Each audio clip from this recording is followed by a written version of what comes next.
So, how is everybody today? This is Lindy. I had a day. I seem to have every day before this trip is a day, okay? Because I'm trying to do so much. But today was the day I was going to see the mechanic. Because I wanted my spark plugs done. I wanted my brakes checked. I want my car to be okay. Now, I have used this mechanic before. He's very nice. He's very kind. He owns the shop, and he does some of the work himself. He has people who do some work. But anyway, I went in on Tuesday to schedule my appointment, and he wasn't there. So I talked to another young man, and 9 o'clock on Thursday. Okay, I show up at 9 o'clock, and all of a sudden there's all these people showing up. Okay, no problem. And he's so busy I can't even get to him to talk to him. So I finally get to him and I say, here I'm here for 9 o'clock. I want my spark plugs changed and blah blah. I give him all the information, and he goes, "Oh, okay." He knew nothing about it. He goes, "You were supposed to be here at 9?" I go, "Yeah, here I am, 9 o'clock, right on the dot." And I rushed to get there. At 11 o'clock, well, actually, I started at 10:30 because my van is locked up in the direct sun. I have the front windows, but it gets too hot, and I really do not want my solar damaged. I never leave my van for any length of time. Someone complained about my hands, and I talk with my hands, because of the heat. You really, really have to be careful. I'm so concerned with a fire starting, or it's getting too hot and it explodes. Who knows? I don't know, okay? I'm not saying that's going to happen. I'm just saying that's who I am. So at 10:30 I said, I need my keys back. He goes, "What do you mean?" I go, "I need my keys back. I have solar generators in there. I need to keep the temperature down." So I got in and I started the air conditioner, and it's 96. So I'm thinking, well, this is getting pretty close to 100. 104 is my breaking point. So I get back out and I keep my keys, and I'm watching, and 11 o'clock comes around, and I go back out to my van. It's now 100. And I take my keys and I go back in. I say, "I'm really concerned about my van sitting out there for so long, being closed up. I don't mind coming another time. You're so busy." "Oh, no, we'll take care of you. We'll get that, blah, blah, blah, blah, blah, blah."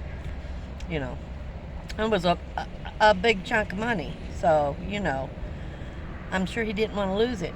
But anyway, finally, he says, "Can I have the keys back?" I said, "Yes." Then he sees me start coming towards him about 15 minutes later. It's 11:15. He goes, "We're putting it in the bay. We're putting it in the bay." I said, "Please do. I don't mind coming back another time. We'll reschedule. I just don't want my van overheated." They get in the bay. I didn't watch. I couldn't see the mechanic. The hood wasn't up. I just couldn't understand what was going on. Then the hood popped up, and I still don't know what's going on. 2.5 hours later, at 1:30, he comes in to me and goes, "Well, your van's done." And I've seen my van pull out and back up, and then it disappeared on the street. And I'm thinking, well, what are they doing with my van, He must be test driving it. Well, whatever he did, he went at very high speeds, knowing I'm living in my van, and all this stuff is in this van. You don't take corners sharp. You don't go over bumps at high speeds. Well, he did. I got back into my van. I paid for everything. I got into my van, and I started crying. And the guy has walked me out to my van. "Oh, I'm sorry." I said, "Well, did you do this? They didn't. They didn't check my brakes. They didn't check my fluids. They didn't check anything. They didn't do what they were supposed to do in the 2.5 hours." And then I get in the van, and everything is destroyed. This was neat. Everything was in its place.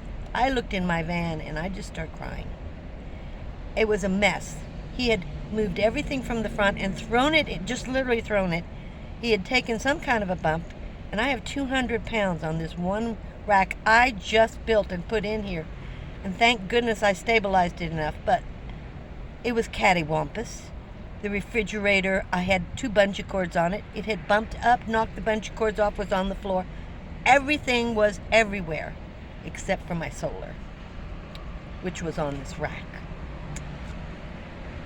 I just cried. And he goes, oh my. I said, why did you have to make a mess? Why did you just throw things in the back?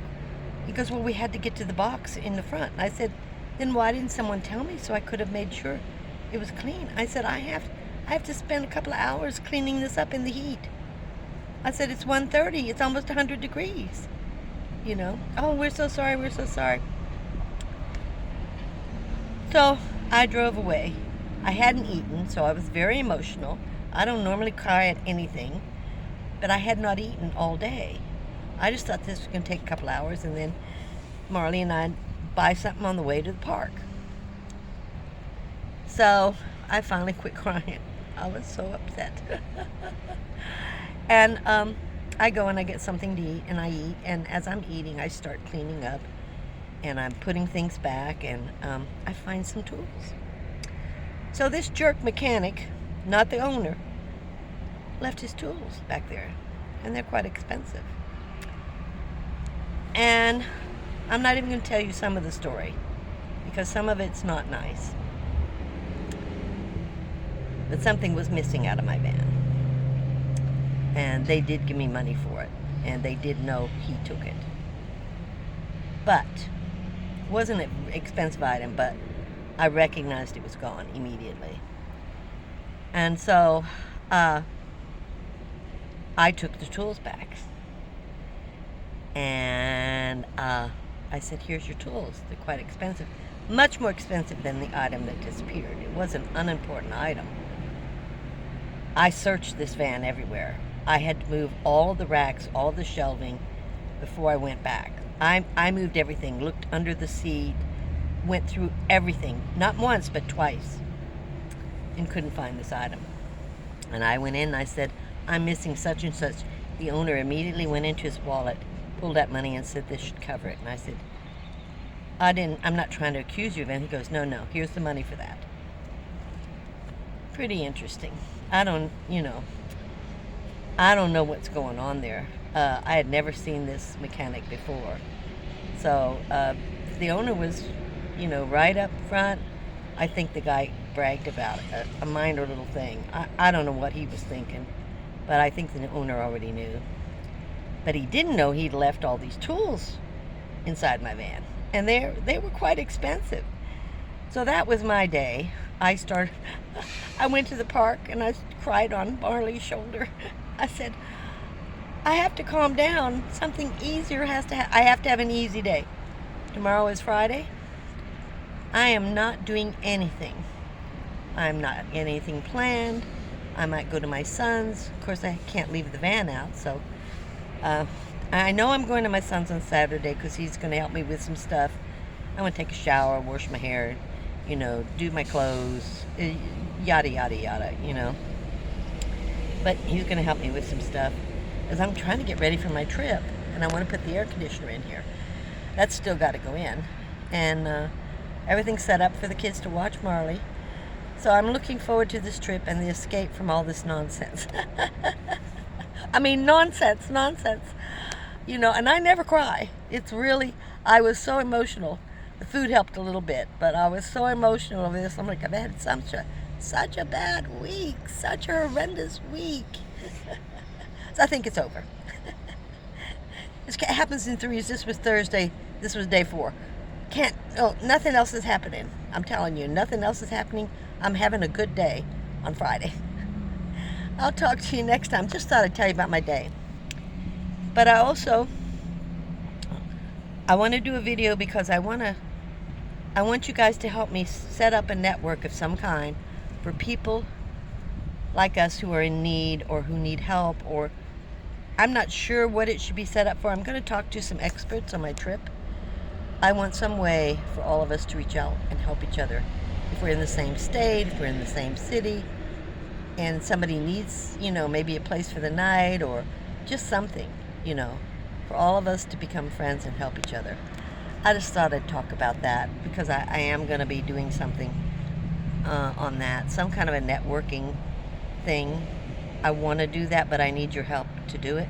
I need your ideas. I need anything you can give me, information you can give me about how we should do something like that. Your ideas. I'll talk to you next time. Camo Dave, who passed away.